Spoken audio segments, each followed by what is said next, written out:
Almost there. Almost.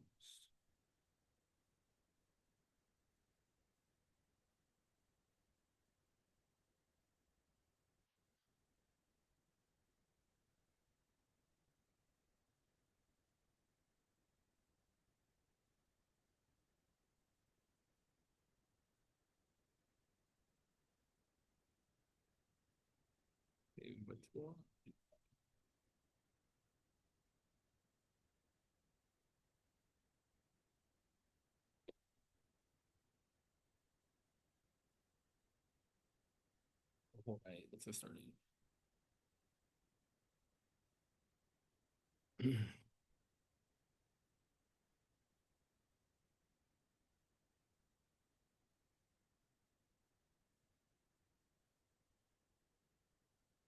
Sure. So counting all the time. We're just counting stuff. So many different ways of counting things. This is what we'll be continuing to talk about. Try to, yeah, lots of different examples. So, just what's going on over here? One second. Sorry, why is that framed? Why is that? What is going on with that? Why is that framed so weirdly? I don't like that. That's weird, but not that important. So I will just live with it. Yeah, I don't know what's going on with that. All right. Anyway, yeah, counting things. So more counting. Just as a reminder from what we did last time, the two big takeaways I would say is that, right, P of n comma k, which is equal to n factorial divided by n minus k factorial, is the number of ways of permuting or permuting k objects out of n objects. This is the one you should think of where order matters.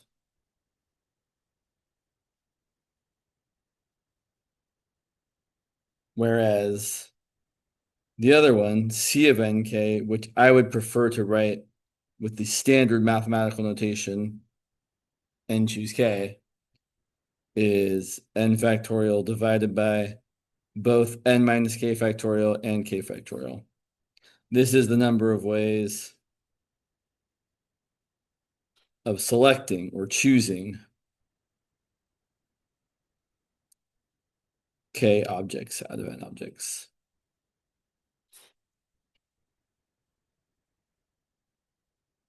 And the only real difference between these two is the first one, we care about the order in which we select the objects, and the second one, we don't. Cool.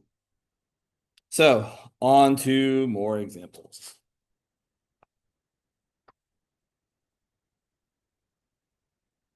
UC Davis holds a conference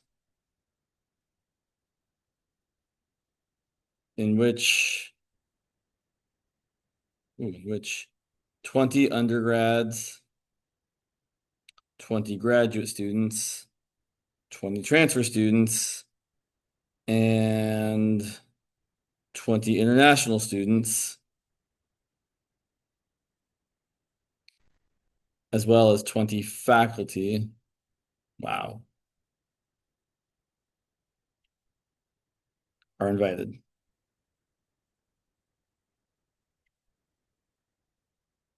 So first question A. How many committees of 10 undergraduate students are possible?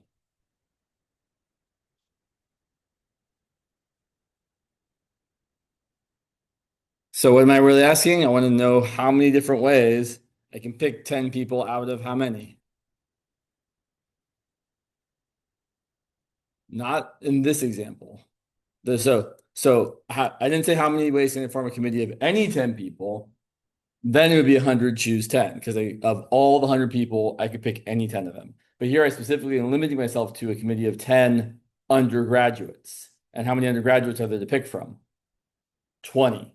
So in this case, our answer would be 20 choose 10. Because we don't care what order we select the people in, but we definitely care that we get different people. And honestly, I would leave my answer like that. But if we wanted to write it out, it'd be 20 factorial over 20 minus 10 factorial, 10 factorial. I think writing this step is a little unnecessary personally. I think you all know what 20 minus 10 is. So I would encourage you to skip this and just write it as 20 factorial over 10 factorial times 10 factorial. But there's really no good reason to simplify this. I remember, I feel like, I don't remember if I showed you this last time or not. I know I showed you oh, geez, my calculator right here? Yeah. I know I showed you the factorial button, but there's also a button for this on most calculators. So just to show you, if you look on this calculator, if you actually want to know what the number was, we would hit 20, we'd go to probability, we'd pick the NCR button for the choose function, and then we'd hit 10, and then enter. And there's your big number. So, I mean, we could write that if we really wanted to, but I don't think that's telling anyone anything other than we know how to use a calculator. Cool. Okay. What about this next question? How many committees of 10 of the same type of attendee?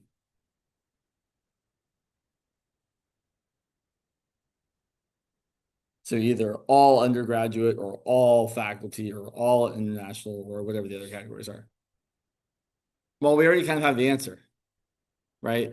There's this many ways of making a category committee of 10 undergraduates. There's also exactly this many ways of making a committee of 10 of anything else, whether it's 10 internationals or transfers or faculty or whatever the graduate students. So in this case, you can either phrase it this way. You can either say it's 20 choose 10 plus 20 choose 10 plus 20 choose 10 5 times. But I think there's a better way to answer this question, or a better way to at least show that we've thought about the answer to this question, which is the following. There's actually two things to pick here. First, we're going to pick what kind of attendee we want. How many different types of attendees are there? 5, I think, right?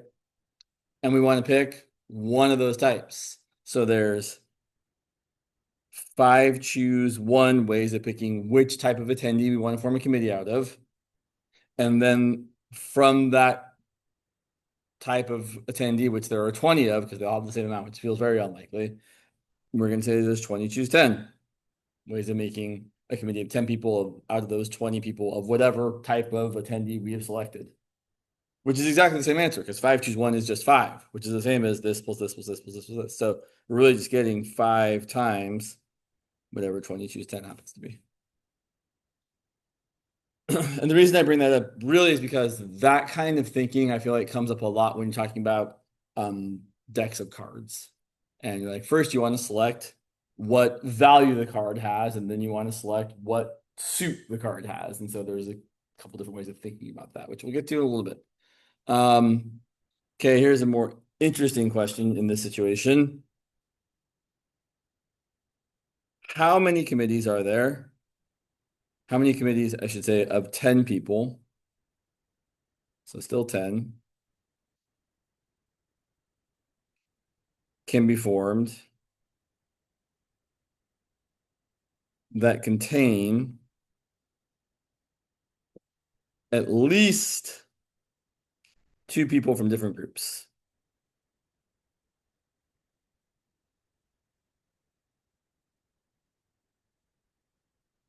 And so what I point out here is it's really hard to answer this question additively, meaning there's a lot of options here. If you're saying you want at least 2 people from different groups, well, you could have a person who's, you could do it where you have 1 undergrad and then 9 of another group, or 1 undergrad and one of these, the 8 of another group, or right, there's so many different ways of getting more than one type of group, right? You could have 2 different groups, represented in something, or 3 or 4 or all 5. And so it's there's a lot of different ways to break this down. This is a really good example of when it's a bad idea to try to add up to all the things we want by trying to count them each and add them together. Instead, we're going to subtract. We're going to say, let's take everything and subtract the stuff we don't want. Well, we've already answered the question really, because the previous question was the stuff we don't want in this question. So if you think about this, right, the total number of ways, the total number of 10-person groups or committees, well, if we don't care what type of attendee they are, there's 100 different people to choose from. So that's going to be 100 choose 10. And then we can say, well, from those groups, we don't want any of the groups where everyone is the same. So we want to exactly subtract all of the groups we just did in the previous question. So, or I'm going to write this differently, but that's what we're going to get to. We're going to say the total number of 10-person groups is equal to the groups where all the people are the same. Sounds kind of silly, but you know what I mean. Where all attendees are the same type, which we just counted. That was 5 times 20 choose 10, plus all the other groups that are left where, well, if we've already counted all the groups where all the attendees are the same type, every other group that's left to count has to have at least 2 people from different groups. So groups with at least 2 different attendee types represented. And that's what we're trying to calculate. I'm going to say it again. If this is counting every single possible group where all 10 committees, all 10 people are from the same type of attendee, either undergraduate, graduate, international transfer, or faculty, then everything left over has to be all the groups where not all the folks are from the same category. It could be 9 faculty and 1 undergrad, or it could be 2 from this group, 2 from that group, 2 from right. There's all sorts of ways, right? It's really hard to count that up. So that's why we're going to do this easier. We say, okay, well, the answer I'm looking for is then going to be the question mark is equal to 100 choose 10 minus 5 times 20 choose 10. And I really can't emphasize strongly enough how useful this idea is of, instead of trying to add up all the different things by kind of case by case selecting them and thinking about the right, this would be really, really challenging here to think of like all the different ways. I mean, literally, right? There's 5 choose 2 ways of picking 2 different groups to be in your group. There's 5 choose 3, right? So already there's 10 plus 10 plus 5 plus 1. There's already 26 ways of just selecting which different groups we're going to include, let alone how many people from each group we're going to include. It would be really, really hard to do it this other way. Not impossible. We could certainly do it if we really wanted to and have the time, but that's not the point. The point is counting everything and subtracting what you don't want is often the easier way to approach these problems.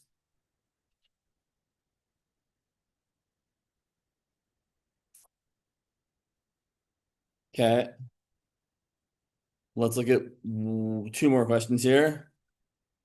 No, I don't have that question actually. Never mind. Sure.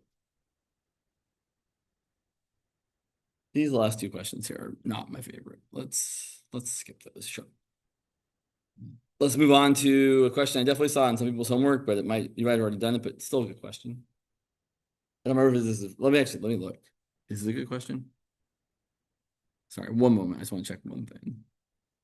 Oh no, it's still, was this homework assignment due? Not forever, like the 3rd? When's the 3rd? Like next week sometime? Wow, okay, so a whole week, almost. Sure. Let's see, is my question exactly the same? I could try to change it. That's fine, who cares?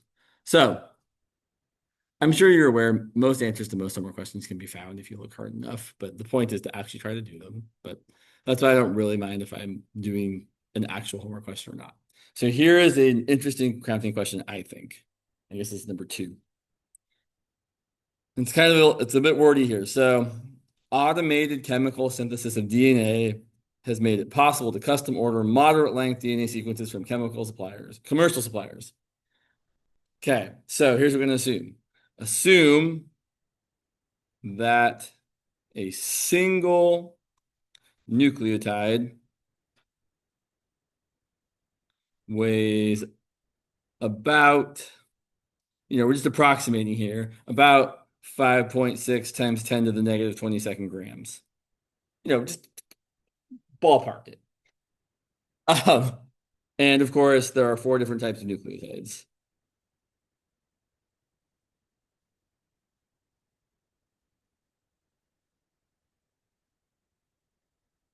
I'm assuming that's like your A, C, T, and G, but what do I know?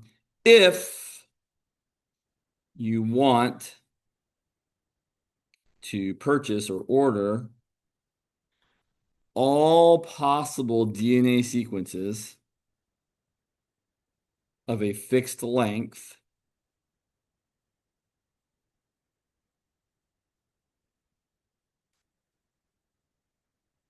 at what length will your order of DNA exceed 100 kilograms?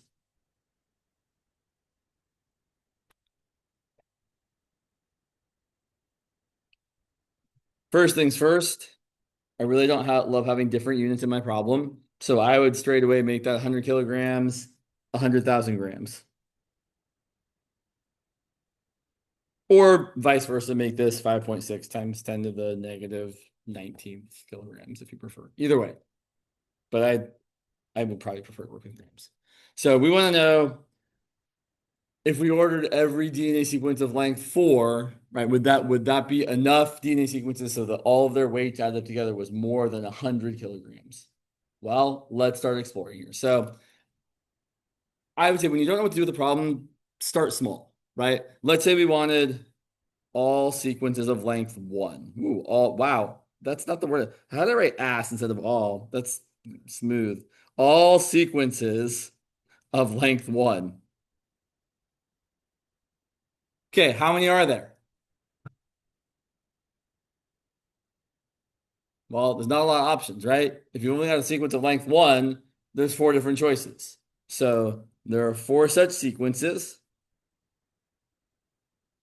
They each weigh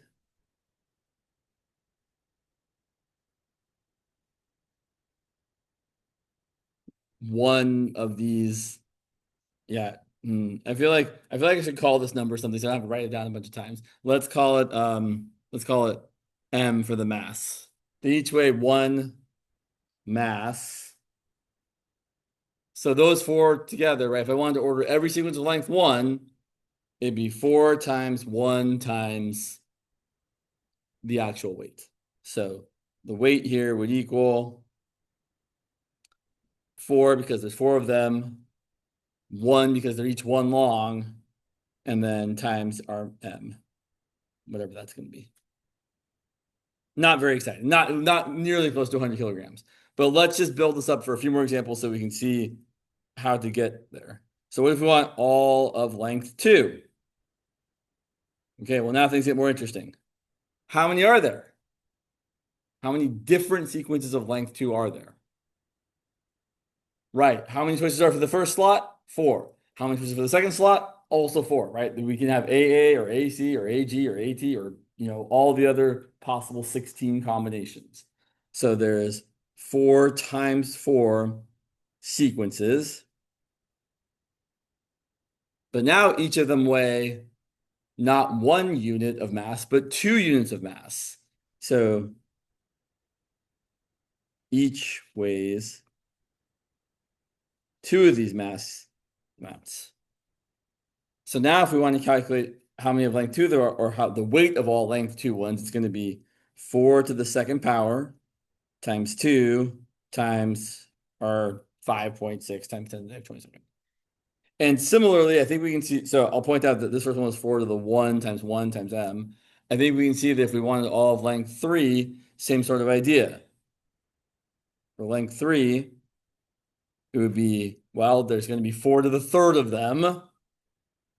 But then we have to multiply all 64 of those by 3 because each of them has 3 nucleotides with this weight. And we have to multiply all that by the mass. And so the idea here is that if we are trying to find out how long they need to be to get a mass of 100 kilograms, we're saying, okay, we want to say if it's length x, then the weight is going to equal 4 to the x power times x times our mass, which is 5.6 times 10 to the negative 22nd grams. And we're trying to figure out for what choice of x is going to make this bigger than or equal to 100,000. Well, that seems terrible. It seems really terrible because you can't solve for x here, right? You literally cannot solve this equation for x. Like it is impossible. So this is the kind of question where you have to guess and check. You guess a number. Okay, well, close. So here's what you should do at this point. You should use the tools you have. So instead of trying to like guess and plug into a calculator, use Desmos. What do I mean by use Desmos? Well, here's what I mean. So I'm gonna graph the thing or plot the function I just said. So my function is y equal to 4 to the x times, well, I should be careful here. Sure, times, let's use parentheses, 5.6 times 10 to the negative 22nd. I don't love times there. There you go. Times 10 to the negative 22nd. Yeah. And it looks pretty flat for a long time, right? Because I'm multiplying by a very small number. But if you zoom out, well, in fact, you don't really need to zoom out, but if you zoom out, you'll eventually see it takes off. Now, I don't really want to zoom out far enough to get to 100,000. That seems ridiculous. But I'm looking here, I'm like, okay, well, it'll start to take off somewhere around like between 30 and 40. So what I'm going to do wisely is pull up a table and plug in 40, or no, let's say 35. Okay, I got to 23. So then 36, 95, 37, 390, 38, 39, 40. I'm getting close. Looks like 41 is going to do it. So if I pick every DNA sequence of length 41, if I order every single one of them, which there's a lot of, right? There's 4 to the 41st power of them.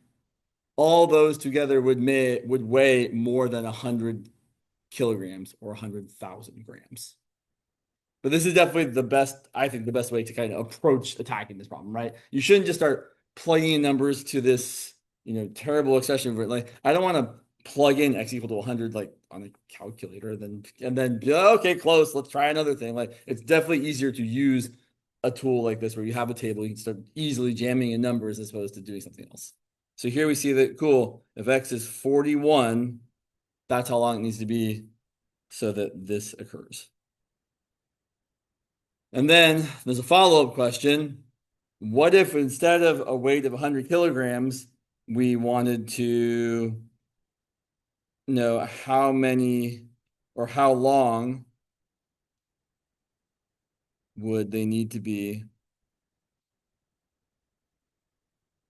for their weight to exceed the mass of the Earth? Because who doesn't think about fun questions like that? Where the mass of the Earth is approximately 5.9736 times 10 to the 24th kilograms. Okay, well, literally same thing we just did. Just, right? I'll point out that this is the same as 5.9736 times 10 to the 27th grams. And then we're just going to look back at our chart and do the same thing until we get to that value. So let's see, where do we go here? I might try to be a little bit more judicious with my choice of starting point. So let's see. I know that 41 is giving me 100,000, but I'm looking for something like way, way bigger than that, right? So let's guess 100 and see where that gets us. Oh, too big. All right. So let's go a little bit smaller. Also, you don't have to keep putting it. You can just delete and go right, like delete a few. Let's try 90. Still too big. 80. I'm getting close. Let's do like 77. See, that's 9.84 times 10 to the 26th. I wanted 5.97 times 10 to the 27th. It's a little too small. Let's go 78. That's 3.9 times 10 to the 27th. Oh, I think one more should do it. 70. Oh, wow. 79 gives me 1.6 times 10 to the 28th. And that's certainly bigger than what I wanted. And let's look back again. 78. Yep, too small. So it's got to be 79. Double check. Yeah, 79. So it's kind of a weird question in that most of the time I feel like when we ask questions like this, oops, sorry, you can't see that. Apologies. I minimized the wrong thing. Um, there's usually more of a solution that we kind of just can solve typically, but sometimes not. Sometimes problem solving skills, you have to go a different way and be like, okay, well, I'm just going to try stuff. Okay. Let's see. What else have we got here? How much counting can we put up with? Good question. Oh, yeah. So here's a real dumb question. This question, there's a similar question also on your homework, but I just realized I'll look at this one because I feel like it's idiotic, but we'll talk about it for a second. So yeah, I feel bad even writing this down, but here we go. To study the effects of a new drug,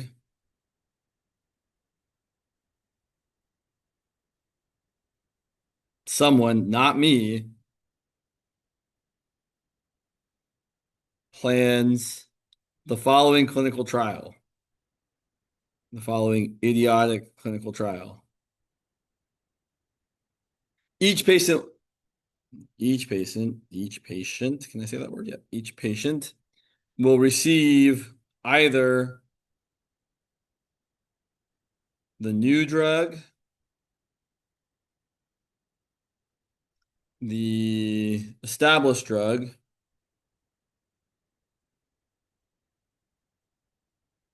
or the placebo. And so the first question is, how many different ways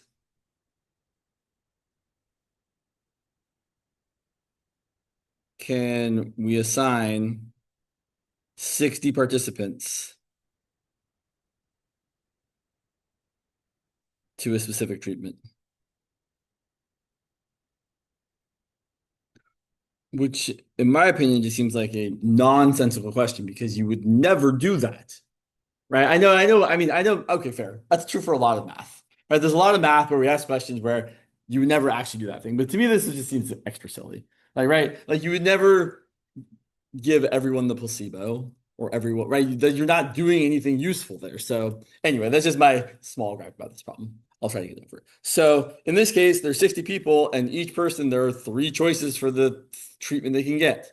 So the first person has three choices, the second person has three choices, the third person has three choices, all the way to the 60th person has three choices. So that ends up being 3 to the 60th power ways of assigning the patients, which again seems really silly. Here's a much better question. How many ways can we assign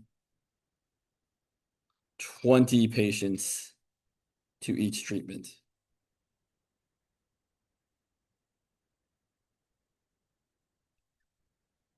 At this point, I always want to ask myself, okay, does it matter in which order someone gets assigned to a treatment? Like if I pick you, me, then her, or you, like, it doesn't matter if I go first or you go first or you go first, it doesn't matter. So we're definitely thinking about using the choose function here, not the permutation function here. So from the 60 people, well, I first want to choose 20 of them to be in whatever the first group is. It also doesn't matter which order I'm picking the groups, right? So I chose 20 people to be in whichever thing is the first group. And then from the remaining 40 people, I'm going to choose 20 of them to be in whatever the second group is. And really, you shouldn't have to write anything after that. But if you wanted to, you could say from the last 20 people, I'm going to choose 20 of them to be in the third group. But that's just a one, right? So it's not changing the answer here at all. And that's what I would write. I would write this. I would actually probably just write the first two terms. That's your answer. Many of these answers you will leave like this because writing any more you're just throwing big numbers at a thing that's not super useful. Okay, let's see here.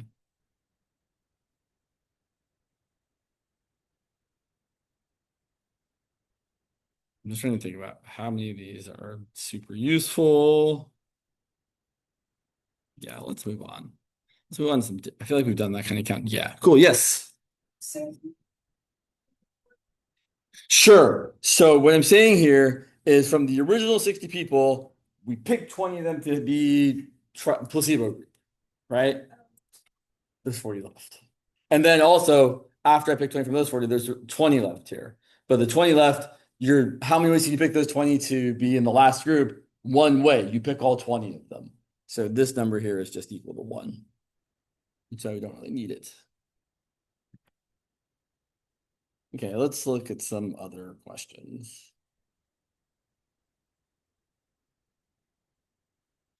Here's a more interesting question, in my opinion.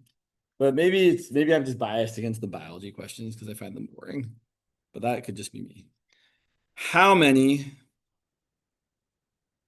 distinct divisors of 360 are there? Which is something I kind of think about relatively frequently because I teach trigonometry and we often talk about angles in a circle, and it's nice to have angles that divide into the circle relatively nicely. How do you figure this out? Well, again, it's going to be about making choices, but first you have to think about how you can factor the number 360. So let's see, 360, 2 times 180, 2 times 90, 2 times 45, 5 times 9, 3 times 3. So let's say I've got 3 2s, a 5, and 2 3s. So 360 is equal to 2 to the third power times 3 to the second power times 5. So basically, we have to pick how many 2s we want, how many 3s we want, and how many 5s we want. So how many 2s? Well, how many choices do I have? I can pick 3 2s, or 2 2s, or 1 2, or no 2s. So, right? Because I picked no 2s, I would have like 5 times 3 times 3, which is 45, which is certainly a divisor of 360. So how many 2s? I can pick 0, 1, 2, or 3. So in essence, when it comes to how many 2s I'm picking, there are 4 choices. Similarly, how many 3s am I going to pick? Well, I have 3 choices, 0, 1, or 2. How many 5s am I going to pick? How many choices do I have? 2 choices, 0 or 1. So it looks like I have 4 times 3 times 2 possible ways of picking divisors or factors, and that's going to be 24, which is also a divisor of 360, which that's just a coincidence though. So 24 possible divisors of 360. If you wanted to, we could list them all. I don't really want to, but it wouldn't be hard, right? So you could say, I'm going to have all of my no to examples. So then you could have either 3 to the 0th times 5 to the 0th. Well, I guess 1, right? That's boring. Okay. But then you could have 3 to the 0th times 5 to the first, or 3 to the first times 5 to the 0th, or 3 to the first times 5 to the first, or 3 to the second times 5 to the 0th, or 3 to the second times 5 to the first. 1, 2, 3, 4, 5, 6. So for no 2s, there are 6 possible divisors, either 1 or 5 or 3 or 15 or 9 times 5, 45. Those are all the divisors of 360 that don't have any 2s, that aren't even. And then you can literally just take all of those and multiply them by a 2, and then by another 2, then by another 2. So, right, the next ones would be 2, 10, 6, 30, 18, and 90. The next would be 4, 20, 12, 60, 36, and 180. And the last would be 8, 40, 24, 120, 72, and 360. And there's all 24 all unique 24 divisors of 360. Seems like a hard question to answer from the get-go, but when you break it down systematically like this, it's really very approachable if you just think about like what are kind of the building blocks of factoring a number. It's definitely the prime factorization. To me, this is a much more interesting question. So I might be biased though. Thanks. Let's see. What else do we have here to look at? Sure. So yeah, I feel like I should try to stem my bias here because I feel like Tim definitely does like to ask more biology questions. So one more question that I really like, and then we've got some other stuff to look at. So let me do one other thing here real quick. Okay, all right. Oh, we should definitely do that one. Yeah, cool. We'll come back to that. All right. So you go away. Okay, here's kind of also numbers. Another question that seems worthwhile, maybe. How many even numbers are there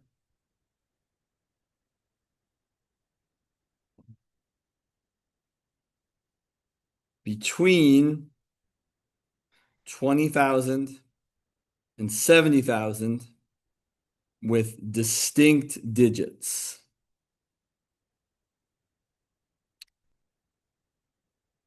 Interesting. Okay. So let's kind of just write out a generic 5-digit number and think about in what ways we are limited. So 1, 2, 3, 4, 5. Let's say that the first digit is A, and then B, and then C, and then D, and then E. So let's talk about A first. A definitely has some limitations. A can't be 1 or 0 because the number has to be between 20,000 and 70,000.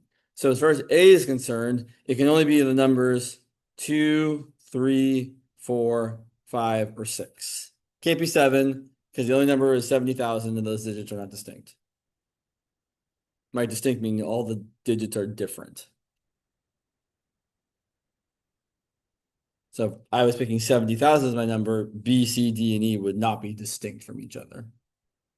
Okay, the only other real restriction, well, the next restriction is on letter E. It has to, for a number to be even, we have to end with an even number. So E has to be 0, 2, 4, 6, or 8.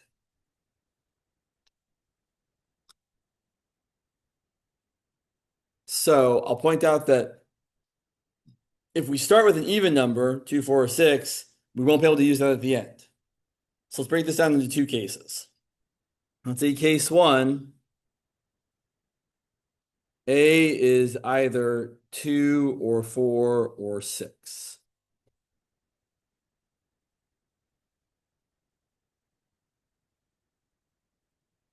So I'm just looking at something that seems like.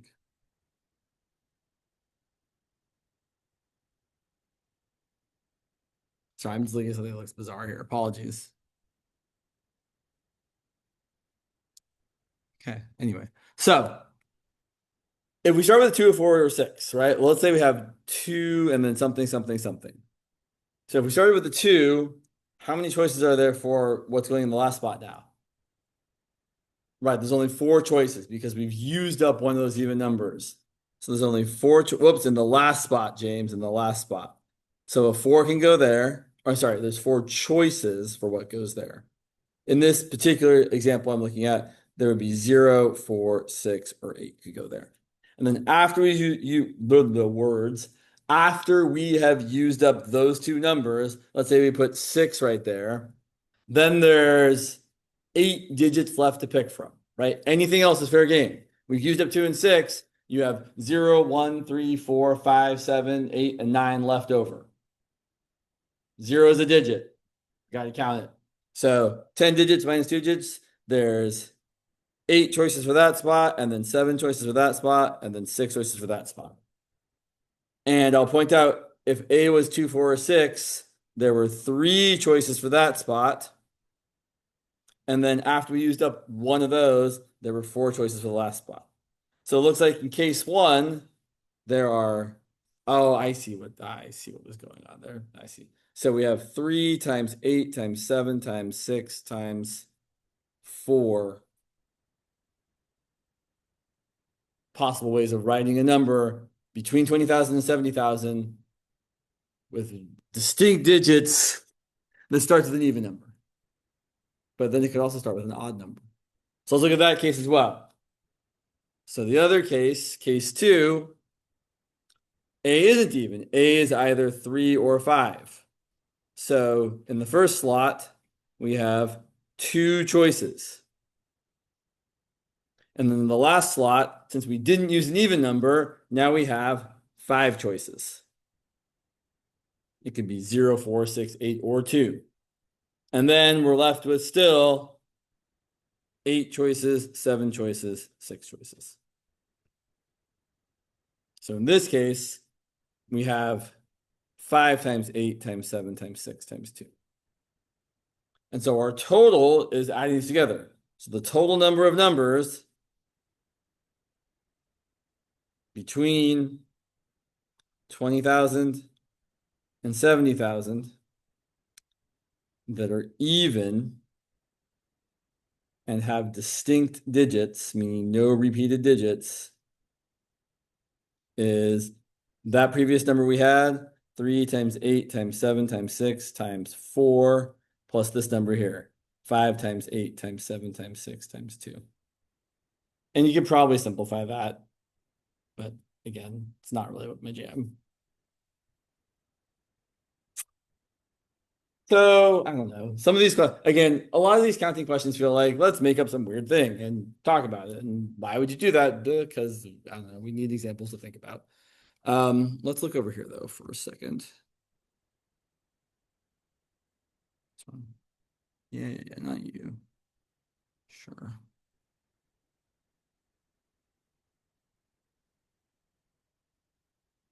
Okay, so here is a very kind of classic situation. Right, we'll do this first. So let me go over here. Sorry, I keep saying so a lot. So let's look at this example. Suppose 5 girls and 4 boys are going to be seated at a round table. Oh, sorry, on a bench first. Apologies, on a bench. How many ways can they be arranged? If, actually, how many ways can they be seated? If there's no restrictions.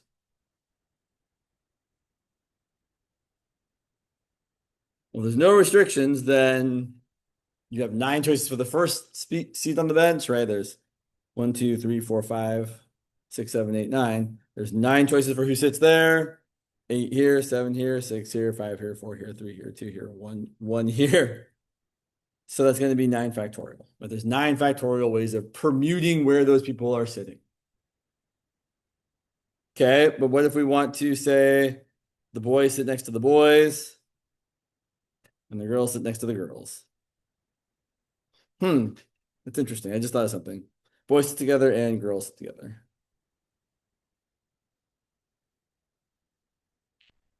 Well, there's 2 ways this could happen. You could either have girl, girl, girl, girl, girl, and then boy, boy, boy, boy.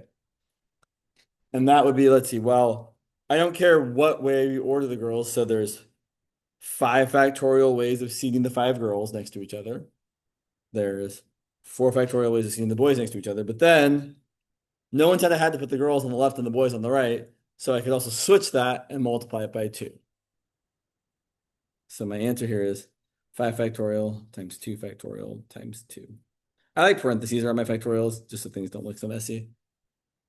Sorry, 4 factorial. Thank you. Okay. I see the question on your face. I'm like, yeah, what did I do wrong there? Now, this might feel like the same question, but it's slightly different if I just said, how many ways can we arrange them if just the boys have to sit together?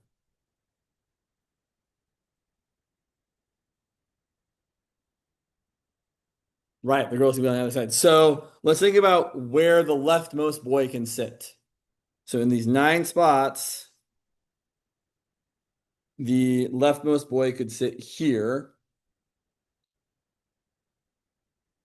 all the way to here. So any of these 1, 2, 3, 4, 5, 6 seats are where the leftmost boy could sit. So there's 6 choices for where the boys start. So 6 options for where the first boy sits. But then after that, it's kind of the same answer as before. So let's say we picked this spot right here. Then you have your 4 boys here.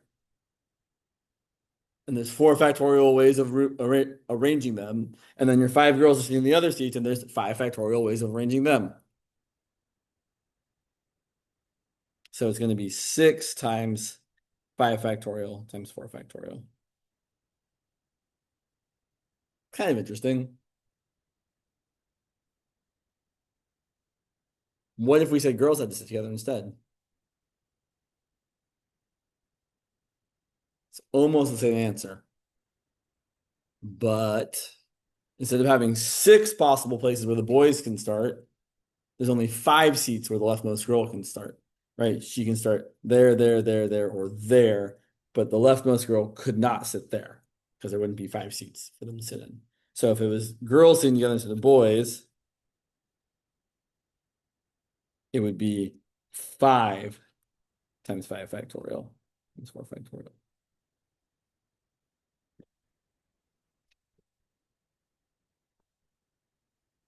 Okay. Let's look at a similar feeling question, but there's a little bit of a twist. So let's say we have the same group of people, 5 girls and 4 boys. But now instead of a bench, they're sitting at a round table.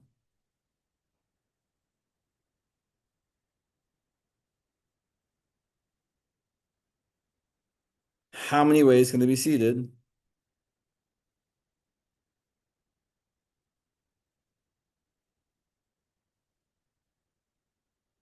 If there are no restrictions to start off with?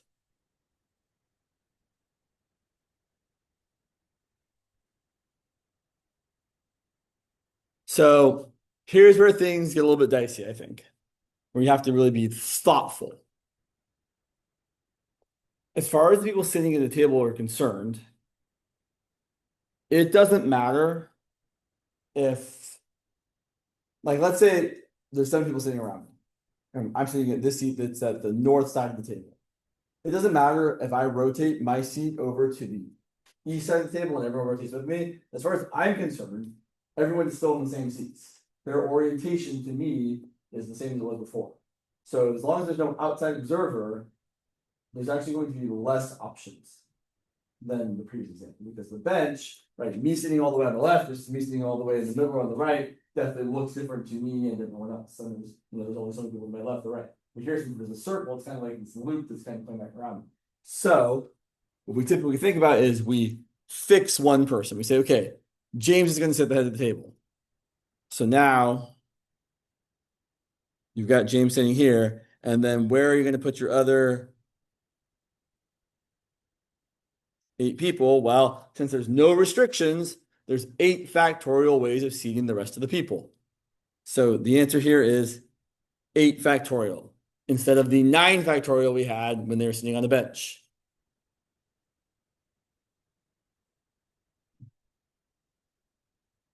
So very standardly, if you're seating, and I should say this, I'll just point this out. When seating n people at a circular table, there are n minus 1 factorial ways of doing this.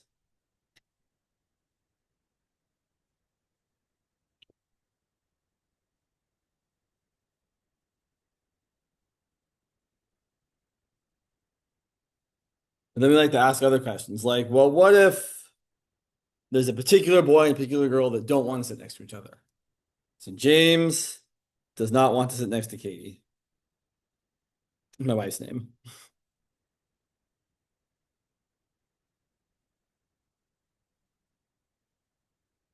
Okay, well, let's set up the same thing. So we've got James sitting somewhere, and there's 8 other seats around the table.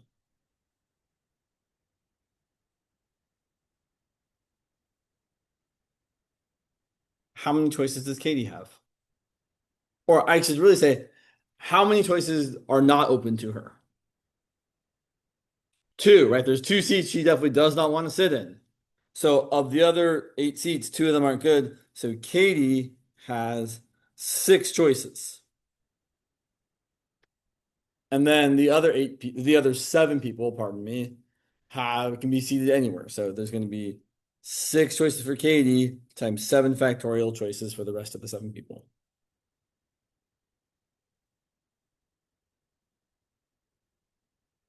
What if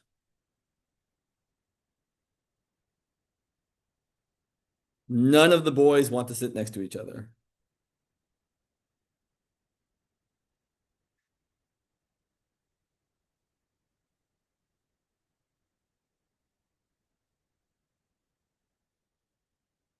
Okay.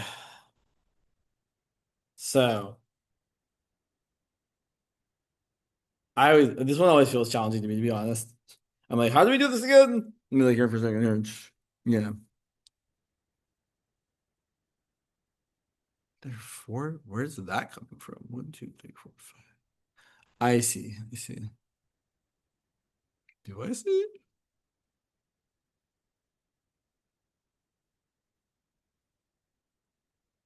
I don't know if I see what. Why is there?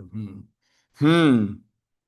This is why this problem's hard because I always forget to like. I'm like, how do you do this one again? So let's see. So we've got our table, and it's got 9 seats. So 1, 2, 3, 4, 5, 6, 7, 8, 9.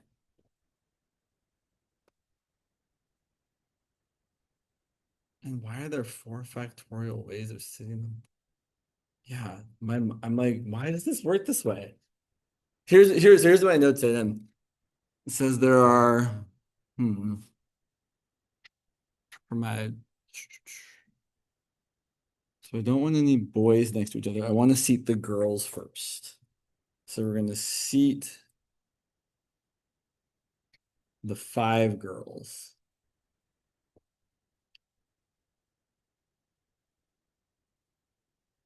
I feel like I haven't thought this question through. Like I know I've done this question like at least 10 times in my life. And usually it's like, yeah, this makes total sense. And now, so I should say, part of counting is being able to wrap your head around the way that you're approaching the problem. And really, that's just a practicing doing it a lot of times, right? There's no like secret to doing it other than like you have to practice it. Because like clearly I haven't practiced it lately. And I'm like, why does this work the way it works? I don't know. Let's see. There are 4 factorial. I think I see. I get it. Okay, cool. So we're gonna make, yeah.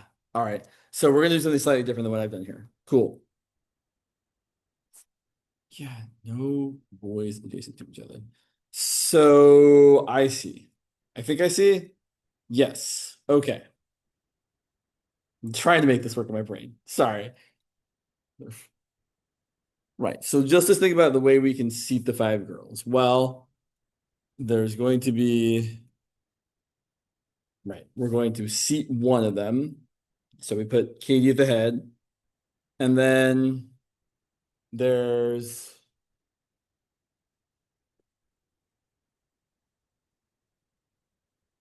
sure, I guess that makes sense. So then there's 4 factorial ways of kind of seating the girls around the table. So I don't want to, okay. Here's what I'm kind of missing. I don't want to put them in actual seats yet. I'm just kind of putting them in orientation to each other. Right. So as far as the other, right, so there's going to be 5 girls around this table, right? Here, here, here, and here. And I just care about where the girls go. I don't care like if there's a seat or two seats between these two people, right? I'm just kind of getting their relationship to each other set out. So there's 4 ways of seating the other 4 girls.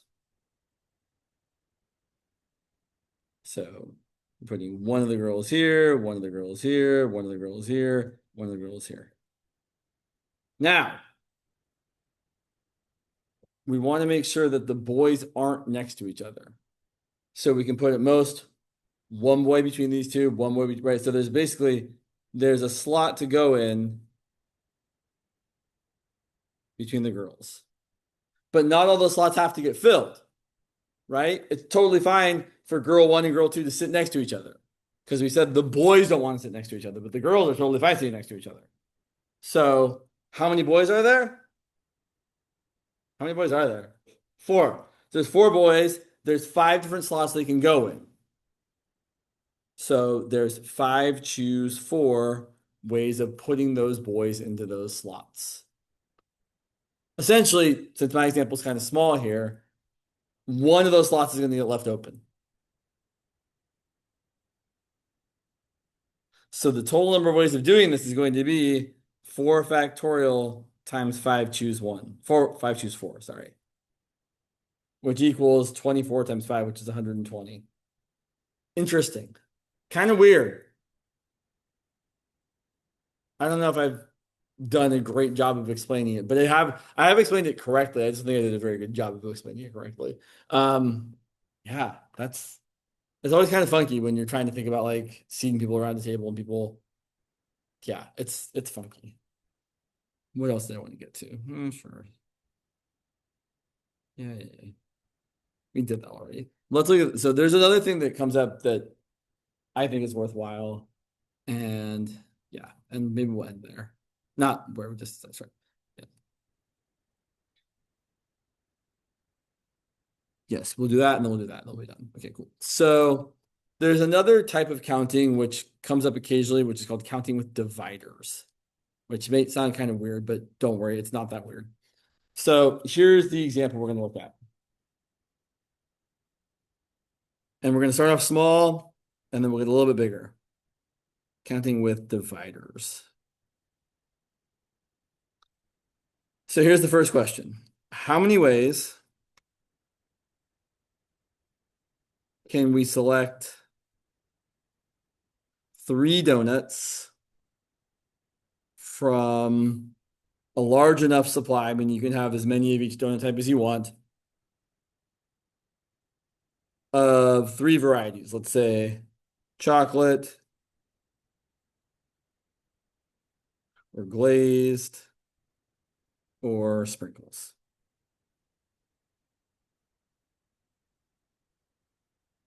Order doesn't matter, right? It doesn't matter if I take a glazed and then 2 chocolate or 2 chocolate and then glazed. So order doesn't matter.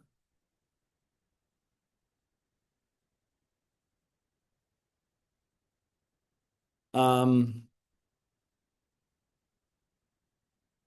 so we could just try to count them up, but it's kind of a pain, right? I could either do, right, if I start trying to, I could do all chocolate, or I could do all glazed, or I could do all sprinkles, or I could do 2 chocolate and 1 sprinkle, or 2 chocolate and 1 glazed, or 2 sprinkle and the glazed, 2 sprinkle and the chocolate. I don't know. It's too much to count this way. And also, this is a very small example. If I tried to do this for larger numbers, it would get really out of hand. Like I could probably make this work and count this up, but that's not the point.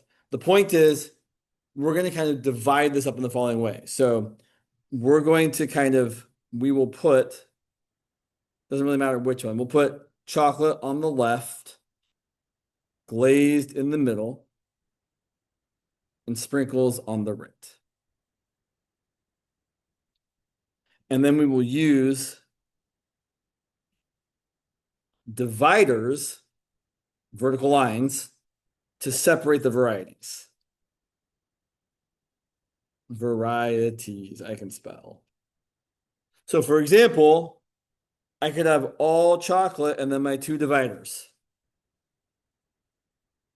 Or I could have chocolate and then a divider and then glaze and then a divider, then sprinkle. So basically there have to be 2 dividers Anything to the left of the first divider is chocolate. Anything between the two dividers is glazed. Anything after the last divider is sprinkles. And so we can figure this out, right? So if I can either do chocolate, chocolate, divider, glazed, divider. I could do chocolate, chocolate, divider, divider, sprinkle. I could do chocolate glazed sprinkle as I did. I could do chocolate glazed, glazed, sprinkle. Or no, sorry, not sprinkle, divider. Or let's see, I could do, so that I think that's all the ways of getting chocolate. 3 chocolates or 2 chocolates in a glaze or 2 chocolates in a sprinkle or a chocolate glaze sprinkle or a chocolate glaze glaze. And I could have a chocolate sprinkle sprinkle too. Chocolate, divider, divider, sprinkle, sprinkle.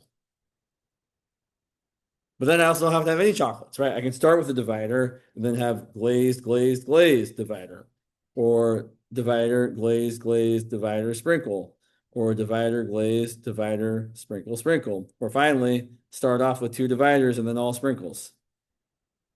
Question. Like you have chocolate, chocolate.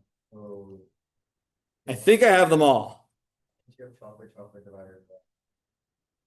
Because the glaze has to be in the middle, right? So we said, right, just because that's what we picked. But like we said chocolate on the left, glaze in the middle, sprinkles are on the right. Okay, so how many ways do we get total? 10. Or in other ways, in other words, it's the number of ways of placing the 2 dividers into 5 slots. Right? There's 5 slots, 3 slots for the donuts, 2 slots for the dividers. We draw our 1, 2, 3, 4, 5 slots. We pick where the dividers go, and then the type of donuts are totally determined. And that's exactly going to be 5 choose 2, which we saw enough times last time that that's equal to 10. So that's the whole idea. If you're counting things like this where you need to kind of say, I want some number of different types of things, you say, cool, how many things you want to pick, plus you add on the number of categories minus 1, and then ask yourself, where can I put those dividers? So let's make a bigger question here, and we'll kind of see how it works out nicely. So let's say we have the same situation. We're bringing donuts to the office, but now we want to bring a full dozen. Bring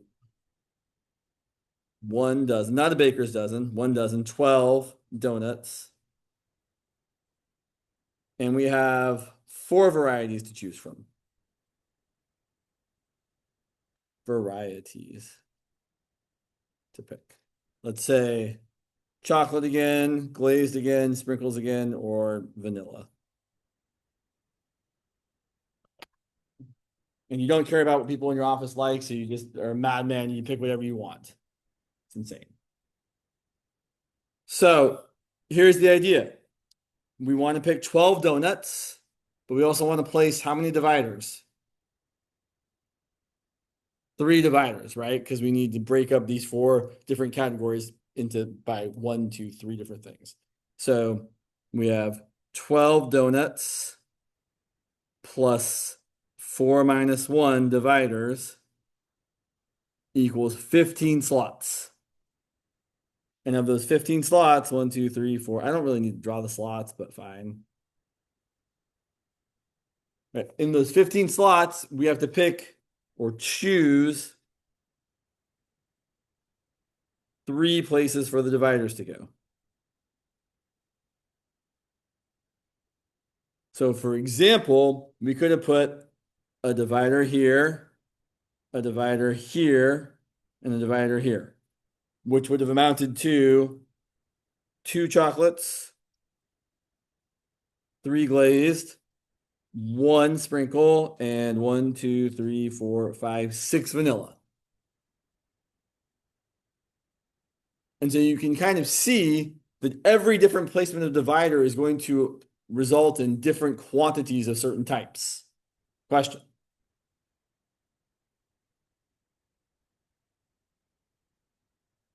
Yes, I just put vanilla on the right.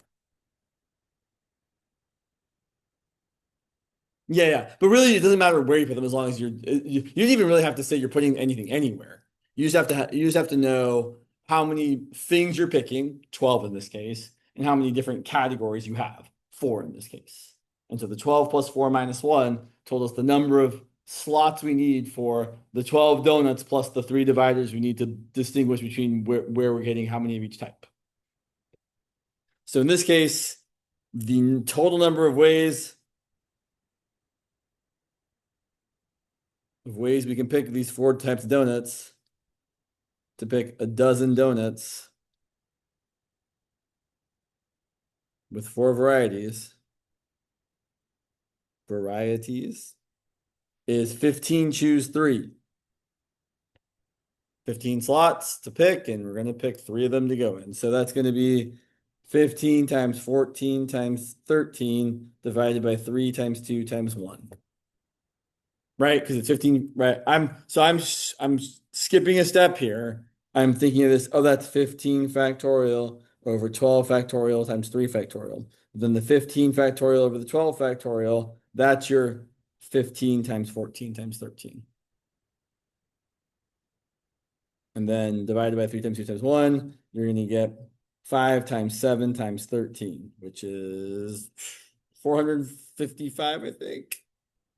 See, that's 91 times 5 is 455, yeah.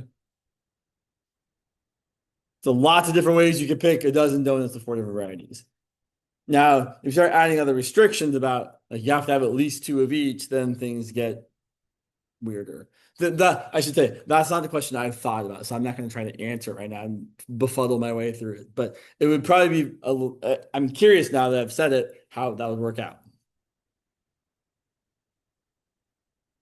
Hmm, interesting. Okay, so yeah. The last thing I'll kind of briefly mention here is cards. So playing cards.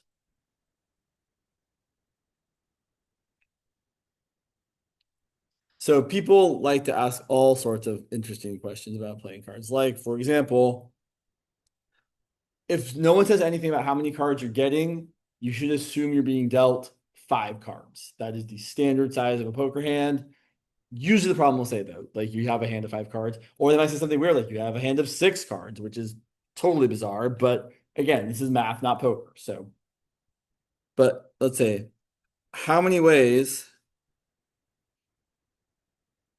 can you get a 3 of a kind in a hand of 5 cards or in a 5 card hand? So what does 3 of a kind look like? Well, here are some examples. You could have ace, ace, ace, jack 2, or queen, queen, queen, 3, 7. But those last 2 cards, well, here, those last 2 cards better not have been an ace, right? Because otherwise you wouldn't have 3 of a kind, you'd have 4 of a kind. And they also better not be matching, because then you'd have a full house.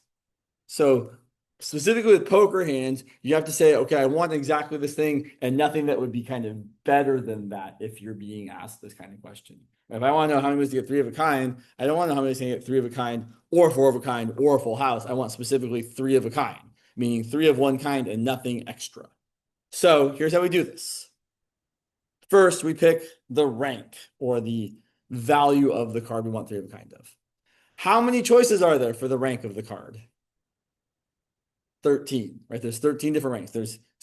I think most of you got the hand I handed out with the card stuff on it. I mean, if you haven't played cards before, you should look at it. If you have, you should probably know all this. Right. So there's ace, 2, 3, 4, 5, 6, 7, 8, 9, 10, jack, queen, king. And no, it kind of matters. Ace can play low or high. And that matters when you're talking about straights specifically. So a straight is 5 cards in a row, which could be ace 2, 3, 4, 5, 2, 3, 4, 5, 6, 7, 8, 9, 10, jack, all the way up to 10, jack, queen, king, ace, because ace can play high or low. But it doesn't go around. Like you can't have a straight that's like queen, king, ace, 2, 3. That's not a straight. They have to all be either high or low. But here, what we want is, well, there's 13 choose one way of picking which rank. There's 13 ranks to pick from. We're going to pick one of them. And then from that rank, how many, let's say we picked sevens. We're going to have a hand of three sevens, a three of a kind. How many sevens are there to pick from? There's four: diamonds, clubs, hearts, spades. From those four sevens, we want to choose exactly three of them. So there's four choose three ways of picking those sevens. And then, and then we have to make sure I don't make a mistake here. This is the part where it's always a little bit tricky here. Yeah. I think one of these ways double counts, and it's always challenging to make sure you don't double count.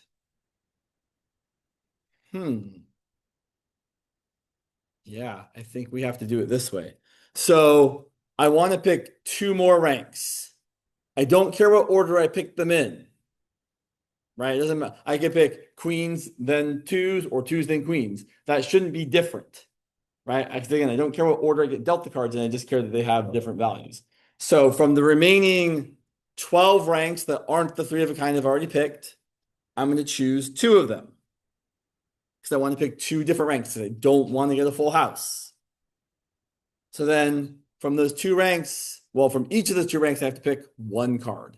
So from the first rank I picked, there's four choose one ways of picking one card. And from the second rank I picked, there's four choose one ways of picking one card.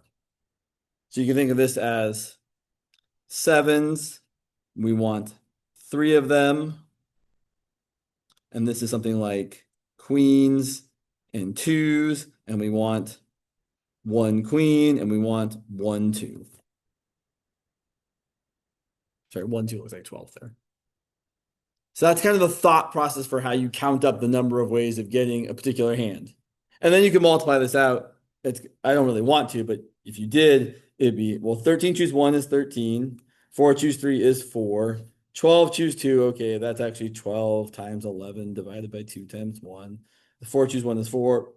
4 choose 1 is 4. So the numbers aren't too terrible here. But I mean, again, it's probably better just to leave it like this. This answer, more than some number you get at the end, actually shows your thought process.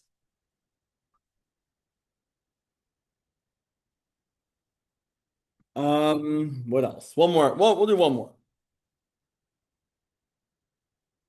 How many ways to get a flush?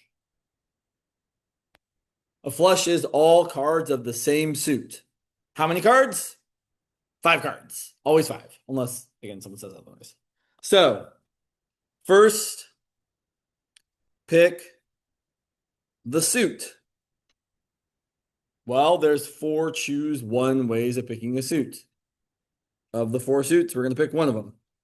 Like spades, or diamonds, or clubs, or hearts. Any one of those. And then from the, oh yeah, this is interesting. Yeah. So I'm going to answer I'm going to answer this question kind of wrong. It's okay though. So then we pick the suit. From that suit, there are 13 cards in that suit. Ace, 2, 3, 4, 5, 6, 7, 8, 9, 10, Jack, Queen, King. And we want to pick 5 of them. So we're going to pick 5 of that suit. And there's 13 choose 5 ways of doing that. So that's going to equal 4 choose 1 times 13 choose 5, which is 5,148. Now, I've accidentally included some things I shouldn't have. I've accidentally included some hands that are better than just a flush. Specifically, I've accidentally included some straight flushes. So a straight flush is when you have all 5 cards of the same suit and they're all in a row, like 3, 4, 5, 6, 7 of hearts. So we have to subtract those off. So here's the next question. How many ways to get a straight flush?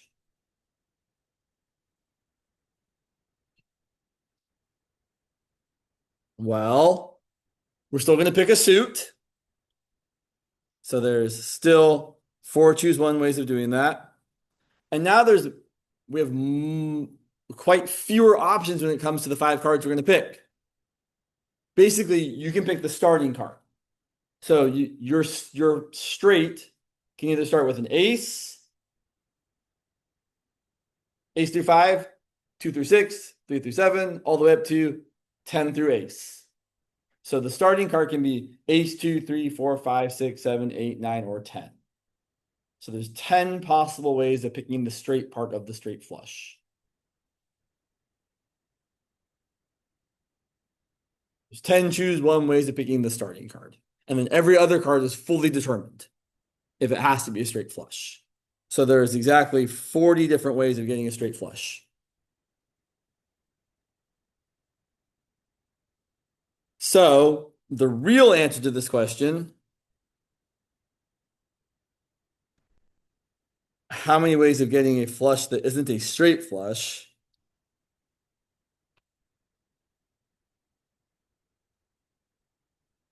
Now, I should say I might be making more of a big deal about this than it really is. Like I would say you shouldn't worry too much about this. I saw some concerned looks on your faces. It's not something we focus a whole lot on. I'm just trying to help you avoid any pitfalls. But how many ways of getting a flush that is not actually a straight flush? Straight flush is 5,148 minus 40, which is just 5,108.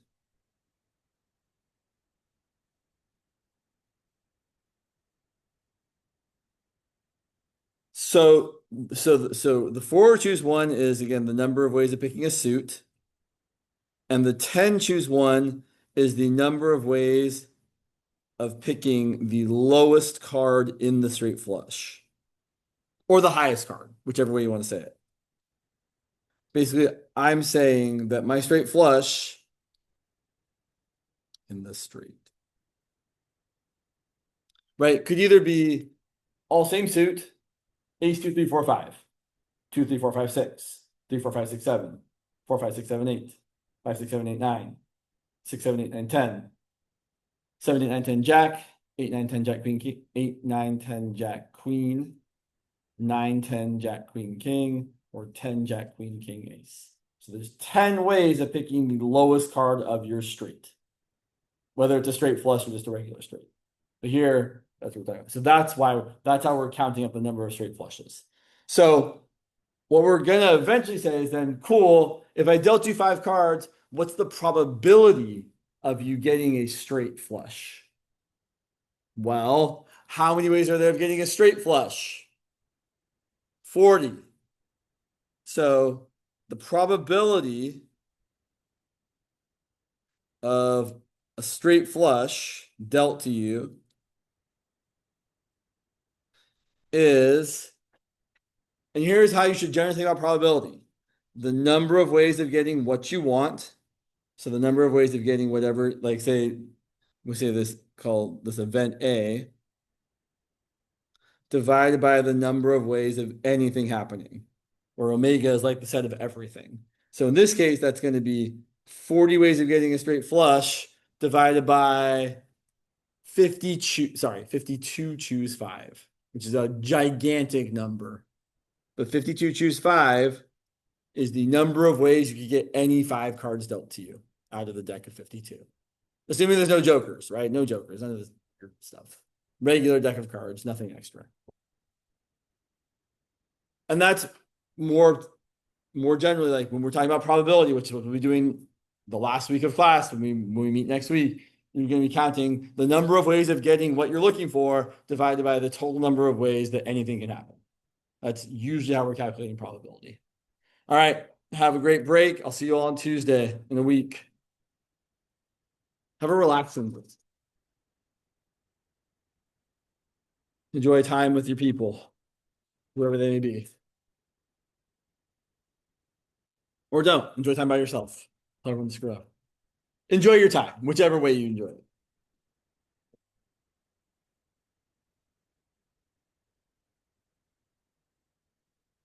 You're welcome. You guys don't have any more tests, right? Just fine. I mean, other than your final, right? Yeah. It's way too late for another test. Okay.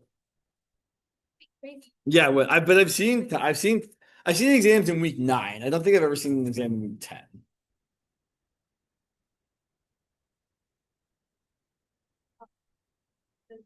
Last day. Oh, I mean, the last week. Like next week? That's terrible. And it's not their final. That's the last day of class.